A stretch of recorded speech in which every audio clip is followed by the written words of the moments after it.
1 মে সারা বিশ্বে পালিত হয় আন্তর্জাতিক শ্রমিক দিবস, যা মে দিবস নামেই বেশি পরিচিত। একসময় ইউরোপের বিভিন্ন দেশে 1 মে বসন্তের উৎসব পালনের দিন ছিল। গ্রিক ও রোমান সভ্যতায় যার উল্লেখ মেলে। তবে পরবর্তীকালে এই দিনটি ইতিহাসে বিশেষ স্থান করে নেয় শ্রমজীবী মানুষের আন্দোলনের এক বেদনাবিধুর আর বিজয়গাথার দিন হিসেবে। কিন্তু সেটি কিভাবে? অষ্টাদশ শতাব্দী পর্যন্ত শ্রমজীবী মানুষের অবস্থা ছিল দুর্বিষহ। তারা মানবেতর জীবনযাপন করতে বাধ্য ছিলেন। কর্মদিবস ছিল 12 থেকে 16 ঘণ্টা পর্যন্ত। মজুরি ছিল জীবন ধারণের জন্য অপ্রতুল। আর তাতেই তাদের মধ্যে অসন্তোষ দানা বাঁধতে থাকে। এরই মধ্যে স্কটিশ শ্রমিক বান্ধব উদ্যোক্তা রবার্ট ওয়েন 1817 সালে তার ঐতিহাসিক 8 ঘণ্টা কাজ, 8 ঘণ্টা মনোরঞ্জন ও 8 ঘণ্টা বিশ্রাম এই চিন্তাধারার উন্মেষ ঘটান, যার সাথে সাথেই শ্রমজীবী মানুষের কাছে জনপ্রিয়তা লাভ করে। যুক্তিসঙ্গত মনে হওয়ায় 8 ঘণ্টা কাজের দাবিকে তারা তাদের প্রাণের দাবিতে পরিণত করে।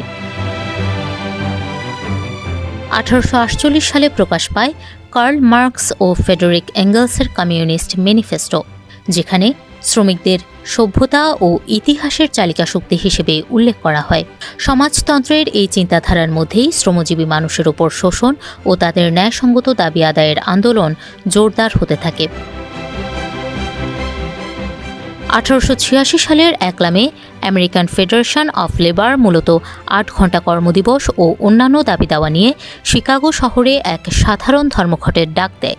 পুলিশ ধর্মঘট পালনে বাধা দিলে অবধারিতভাবে শ্রমিকদের সাথে তাদের সংঘর্ষ বাধে। ঘটে হতাহতের ঘটনা। ওই ঘটনার ধারাবাহিকতায় 4 মে ঘটে যায় চরম দুঃখজনক ঘটনা।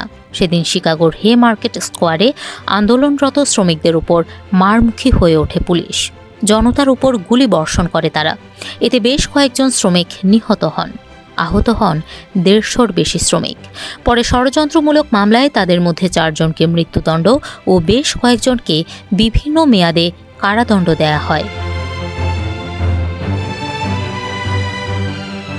শিকাগো শহরের রক্তাক্ত ইতিহাস সারা বিশ্বে শ্রমজীবী মানুষের মধ্যে আলোড়ন তোলে। আমেরিকার শ্রমিকেরা বৃহত্তর আন্দোলনের পথে পা বাড়ান। বিশ্বের বিভিন্ন প্রান্তে শ্রমিকদের ন্যায্য অধিকার আদায়ে শ্রমিকদের সংগঠন গড়ে ওঠে। ওই ঘটনার 2 বছর পর 1889 সালে প্যারিসে ফরাসি বিপ্লবের 100 বছর পূর্তিতে অনুষ্ঠিত দ্বিতীয় আন্তর্জাতিকের প্রথম কংগ্রেসে শিকাগো শ্রমিক আন্দোলনের দিনটিকে 1890 সাল থেকে পালনের প্রস্তাব দেয়া হয়। 1891 সালে অনুষ্ঠিত দ্বিতীয় কংগ্রেসে প্রস্তাবটি আনুষ্ঠানিকভাবে গৃহীত হয়। পরে 1904 সালে নেদারল্যান্ডসের আমস্টারডামে সমাজতন্ত্রীদের আন্তর্জাতিক সম্মেলনে দৈনিক 8 ঘণ্টা কাজের সময় নির্ধারণের দাবি জানানো হয়। এই আহ্বানে সাড়া দিয়ে বিশ্বের প্রায় সব শ্রমিক সংগঠন 1 মে বাধ্যতামূলক কাজ না করার সিদ্ধান্ত নেয়। বিভিন্ন দেশে মে দিবস সরকারিভাবে ছুটির দিন হিসেবে পালিত হতে থাকে। ধীরে ধীরে বিশ্বব্যাপী দিনটির তাৎপর্য ছড়িয়ে পড়ে।